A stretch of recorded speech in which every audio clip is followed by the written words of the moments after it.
Okay, I was able to clean up the rest of the rust on the frame of the radiator and put some primer on it just to keep it from re-rusting again. It looks really nice. I'm really pleased with how this turned out.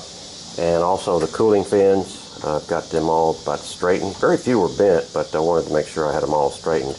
I was a little irritated initially when I flipped the radiator over after I got it back in the shop. There's a lot of debris stuck in the cooling fins, and I couldn't, what is that all about?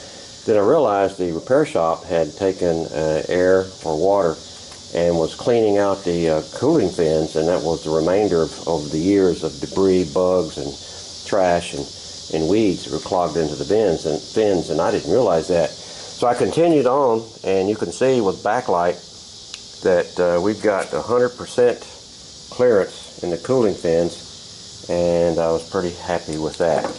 Still having trouble coming up with a 9 by 24 inch rim. I've been canvassing the nation with all sorts of emails and queries, and I'm being told from 2 or 3 sources a 9 by 24 is quite rare. So we'll see. We'll continue the search.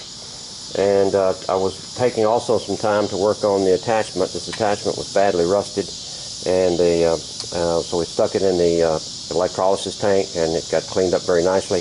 And so I'll take a brush to that, scrub it up, get the remainder of the debris off, and prime that as well. That's all for now. Just doing a little work tonight on the fan blade. Since I had the radiator off, I decided to take the fan blade off because it was so rusted. It soaked it in electrolysis. Did a fine job, and it brushed up nicely, so I'm going to put a coat of primer on it. Also have hopefully a 9 by 24 rim. Will be here tomorrow.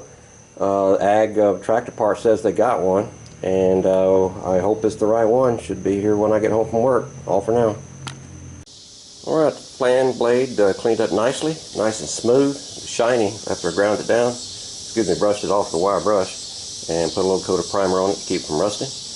I did take the grill to a welding shop today. It's thin metal and needed a specialist. What has happened was these little tabs here that hold the screen onto the front of the grill, several of them had come loose. They're all there, but he tack welded them back together so that they're nice and snug, and with only minor amount of grinding or sanding to be done on the front end. Big disappointment today.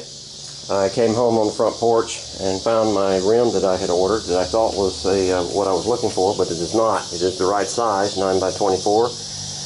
I asked for a non-aftermarket and salvage rim. I guess they got confused and sent me a salvaged aftermarket rim. As you can see, the loops on these things are round and they're welded, where the original loops are riveted on and square. So it's back to the drawing board. Huge disappointment. Only paid $60 for it, and but it costs about half that to ship it back, so I'll keep it and try to resell it or something. I'm still on the look for a 9 by 24 salvage rim to fit this tractor. All for now.